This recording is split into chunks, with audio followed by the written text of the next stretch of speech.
Canada's roster for this upcoming March international window, which consists of two 2022-2023 CONCACAF Nations League matches, has been dropped. Some interesting surprises with some of the guys who got called up, a handful of new first-time call-ups for Canada, and of course the selection of stars that regularly get rolled out. Now, given that the MLS season rolls through and plays right through this international window, there was some speculation that Canada could potentially be following the US and not calling up as many MLS players as they usually do.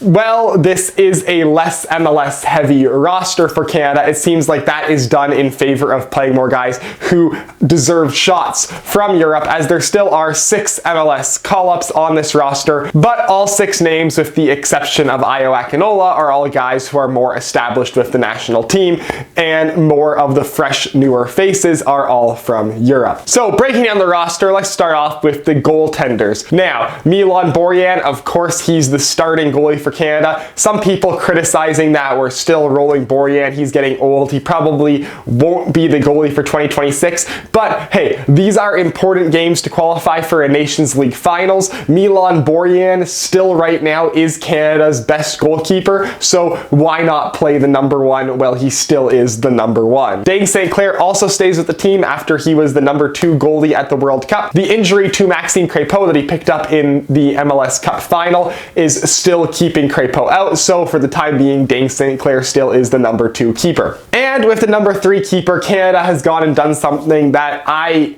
didn't think would be possible anymore, at least for me, is they called up a guy I hadn't heard of. Tom McGill is a 22-year-old goalkeeper who is currently in the Brighton and Hove Albion youth system over in England. He mostly, over the past couple years, has been playing for Brighton's youth teams, and this season he has sporadic appearances with Brighton's U23 team in the Premier League too. Now, this is a very interesting call-up for Canada, as I think we all know that we need a young future goalie to be the goalie of the future for Canada, and there are a couple of options kind of floating around. Thomas Hasal, notably with the Vancouver Whitecaps, but Tom McGill is an English-trained Premier League academy goaltender. He's a guy who could potentially be in a situation where he starts getting regular minutes in professional leagues in England, notably possibly in the Championship, maybe even in the Premier League if Brighton ever gives him a shot. So a very, very interesting goalie. This is probably get a guy who hasn't spent a lot of his life in Canada, who could be of use to Canada in the future, experience with the Canada camp, experience with the Canada team, experience with the guys, so he kind of knows what's going on if Canada ever needs him in the future. I'm a bit surprised that Thomas Hasal didn't come, but also that kind of makes sense considering the fact that this is the 3rd goalie spot. There's going to be a goalie that's not going to play this window for Canada, and Hasal is actually playing for the Whitecaps right now. So, well, it probably stings for Hasal to not get called up to Canada for this window. It makes sense for him to stay with Vancouver, where he'll likely play a game next weekend rather than come and get dragged along with Canada. With the defenders, we have Sam Adekugbe, who is now with Galatasaray in Turkey, Derek Cornelius now with Malmo in Sweden, Alistair Johnston now with Celtic in the Scottish Premiership, and Dan Johnston has been absolutely fantastic with Celtic, just putting that out there. Alistair Johnston has been a beast in Celtic, and definitely right now is Canada's best defender, out-and-out defender. Alphonso Davies, obviously the best left back in the world, but we play him in a much more attacking role. In terms of like defensive-based defenders, Alistair Johnston is Canada's best at the moment. Scott Kennedy still in the German 2nd Bundesliga, Richie Larea still with Toronto FC, Kamal Miller still FC of Montreal, Steven Vittoria still in Portugal, and new call-up, his first call-up to the Canadian national team, Dominic Zator. Now, the first 7 guys I listed there, all standard. Those are Canada's defenders. They're basically the guys who get called up every window. Dominic Zator, very, very significant call-up for Canada soccer, because Dominic Zator, fans of the CPL know everything about him. If you don't watch the CPL, he was a defender with Cavalry FC for the 2019 and 2020 first 2 CPL seasons. Notably, he scored the winning goal for Cavalry against the Vancouver Whitecaps in the 2019 Canadian Championship when Cavalry became the first CPL team to beat an MLS team. For 2021 and 2022, he moved to York United, playing out of Toronto, was their captain for a little bit, and just overall, Dominic Zator, throughout the first 4 seasons of the Canadian Premier League, was one of the top 5 defenders in that league every single day, and definitely one of the top 2, top 3 Canadian defenders season in, season out, every single year of that league. He used that to, following the 2022 CPL season, get a transfer to Korona Klice in the Polish top division, and he's been pretty solid in the Polish top division, obviously good enough to earn himself a call-up to the Canadian national team. So, huge moment for Dominic Zator, very proud of him, absolutely massive that he gets this opportunity, absolutely massive for the Canadian Premier League that a guy who literally 6 months ago was playing in the Canadian Premier League is now on the Canadian national team roster. With the midfielders, again, a pretty normal Canadian midfielder selection, barring a couple injuries to Junior Hoylett and Samuel Piet. Steven Eustáquio, who now is the top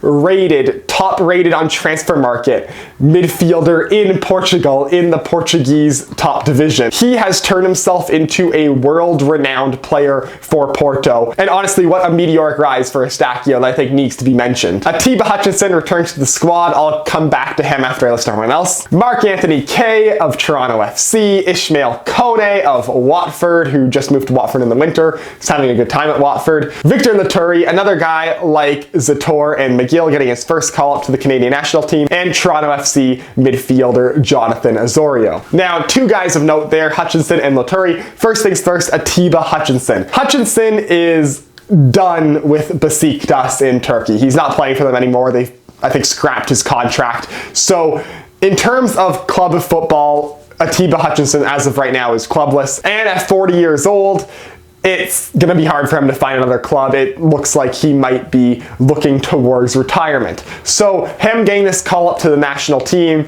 he's not played a lot of football in the past year. He's not played a lot of football in the past couple of months especially. So this very well may be Atiba Hutchinson's last experience playing professional football. And honestly, if it is, it makes sense that Canada brought him in here. You don't want Atiba Hutchinson, the all-time appearance leader for the Canadian men's national team, to not have a last game, an official last game, because he kind of faded out in Besiktas and they just kind of announced that his contract was being terminated, and like he didn't have a last game with Besiktas to say this is Atiba Hutchinson's last game. So now he has a chance to come to Toronto on March 28th against Honduras and have a this is Atiba Hutchinson's last game for Canada, last game ever professionally. And if that's the case, I think that's a great gesture. I think that's a great way for Atiba Hutchinson's career to end, because he has been a faithful servant to Canada soccer, a faithful servant to this national team for almost 2 decades. And so it should end in Toronto in front of a home crowd. I mean, ideally he finds somewhere to play, comes back to the Gold Cup, but if he wants this to be the end of his career,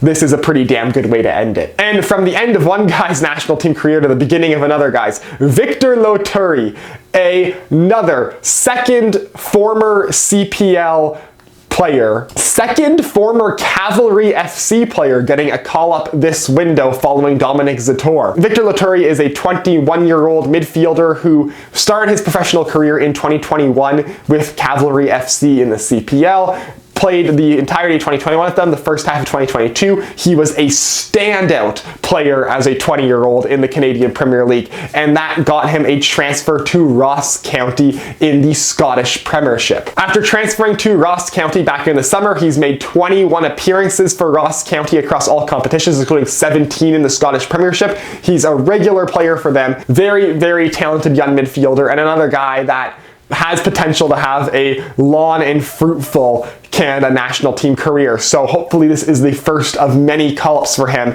and this is just a great opportunity for Victor Laturi. And like with Zator, another huge win and another huge call-up for the Canadian Premier League, as we're already now seeing the fruits of the Canadian Premier League just 5 years in, getting multiple guys who started their professional careers in the Canadian Premier League or advanced their professional careers in the Canadian Premier League getting call-ups to the national team. And finally, with the forwards, we have TFC's Ayo Akinola getting his first call-up since the 2021 Gold Cup. Charles Andreas Brim of FC Eindhoven in the Dutch second division. Lille's Jonathan David, who's one of the top scorers in League A, needs no introduction. Tejan Buchanan, another guy who needs no introduction. Club Brugge is just a superstar this season. Alphonso Davies, who Canada continues to list as a forward despite the fact that we use him less and less as a forward. And Kyle Larin, who has been lights out since moving to La Liga. Buchanan, David, Davies, Larin, all of them need no introduction. Those guys are the crux of Canada's offense, the four guys who the majority of the offense runs through and the majority of the offense comes from. The two young guys brought in, Charles Andreas Brim and Ayo Akinola. I mean, there's always a rotation of kind of fringe young guys being called up to play forward for Canada,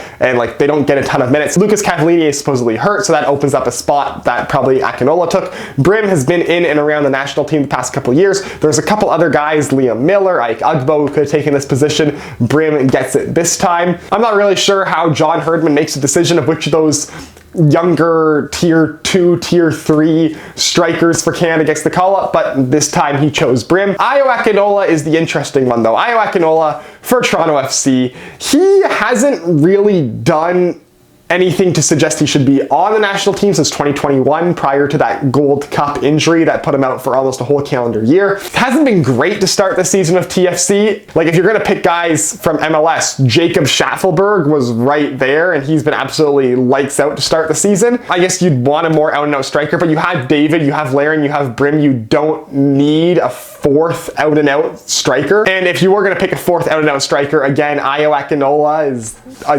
weird choice.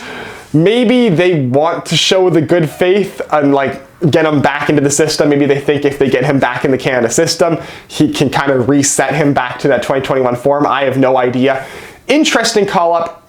Probably won't play, but yeah, interesting move to call up Ayo Akinola. I just, given what other guys in MLS especially have done in the first couple of games of this season, again, notably Jacob Schaffelberg, Ayo Akinola getting the call here is weird. So there you have it. That is Canada's roster for this 2023 Nations League window. Two big crucial games. You have to beat Honduras because then you get into the Nations League final, and also like you don't want to flub both of these games and have to play the qualifying round for the Gold Cup. But the Nations League final is what matters. That is two big games if you get into the Nations League final, a chance to win the CONCACAF Nations League.